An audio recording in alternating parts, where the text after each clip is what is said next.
Good morning, friends. Let's continue our discussion of using futures for building our very simple TCP-based OMS.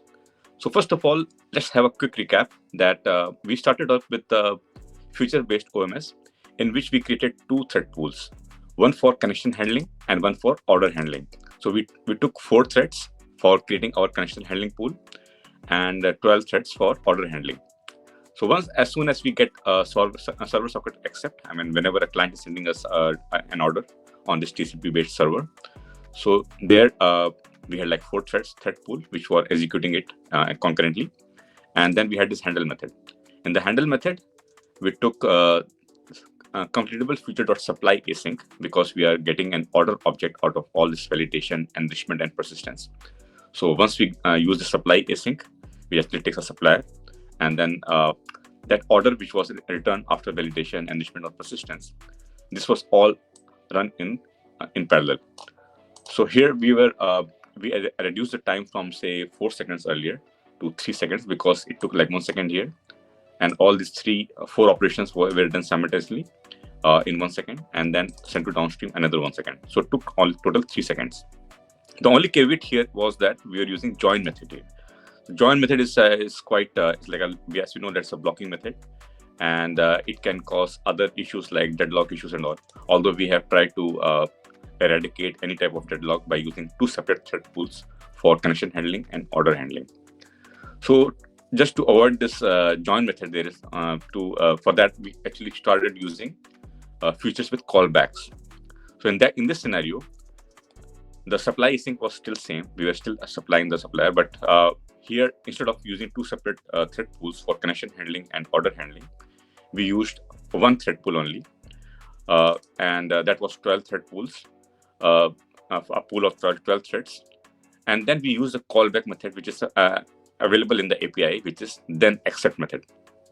So what it means is that we just register our all this validation, enrichment, and persistence callback message in the form of wrapping up in the thenAccept method. And once this is done, we are able to use all this all together, and it will also take around less than 3 seconds, because all this validation, enrichment, and persistence, this is all done on the request order. It doesn't require to have an order to perform all this like 3 operations. So that's why it further took even like less than 3 seconds to complete all the 3 operations and send the order to the downstream. And we noticed this in the previous video. But here, as you can see, there is one more caveat. The caveat is, right now you can see that the code has quite been like scattered, or you can see like 3 levels deep, and it can be very complex to if there's any issue, it's very difficult to debug it. And if our code even like includes more steps rather than just 3 steps, in the real scenario, it will become very, very complex. It can go very deep into the level. And as we say that if you're trying to write a clean code, it should be as less complex as possible. So let's try to avoid all this complexity by using another approach, which is futures with composition OMS.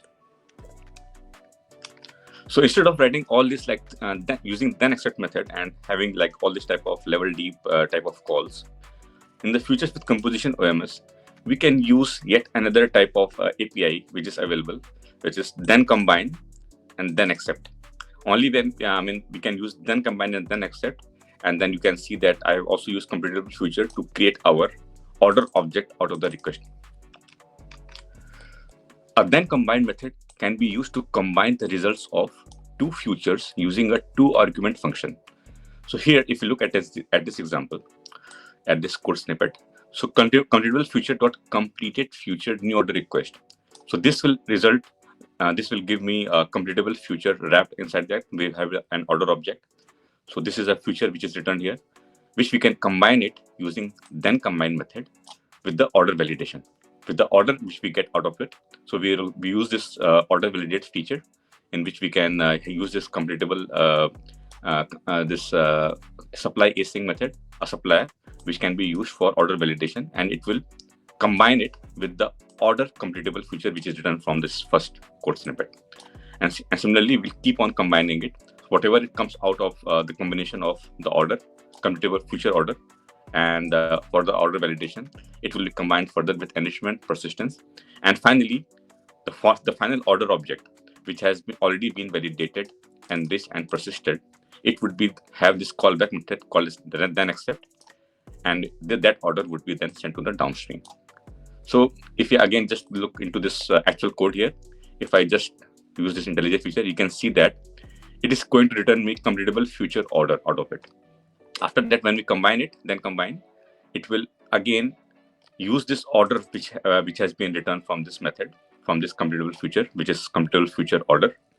So if I just write it down, it should be completable future, and inside this is an order which is written from this.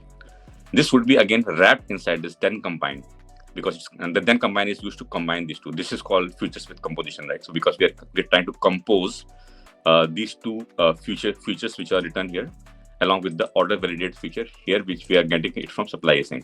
If I do this supply async, again, this is going to give me back a computable future order, which is already validated. So now at this point, our order, which is created from the request object, it is combined with validation. So up till this point, it's validated. At this point, is and the same order is enriched. This point is persisted, and then it is accepted and sent to the downstream. This is the final object, which is sent to the downstream by using thenAccept. If you compare this with the previous one, here we are just using the thenAccept method, which is like a sort of callback method. But as we mentioned, that this is not very easy to follow that what's going on here. But using this simple API, we can just combine it, giving the same type of performance as before. It will still give me 3 seconds of latency instead of 4. So here it will take 1 second. Now this whole part, because the thread pool which is working here, which is this our thread pool of 12 threads, that thread would be involved in creating this completable future first. And because there are other threads available for doing the other, there are some idle threads available. Other threads would be running in concurrently at the same time, along with this thread handling part, this completable future part. So all these 4 operations, in a sense, would be run concurrently by several threads inside our thread pool, and then so it means that 1 second here, and then 1 second again here, because it's just going to take 1 second for each of them, and they are running concurrently. And after that, 1 second for sending the order to the downstream.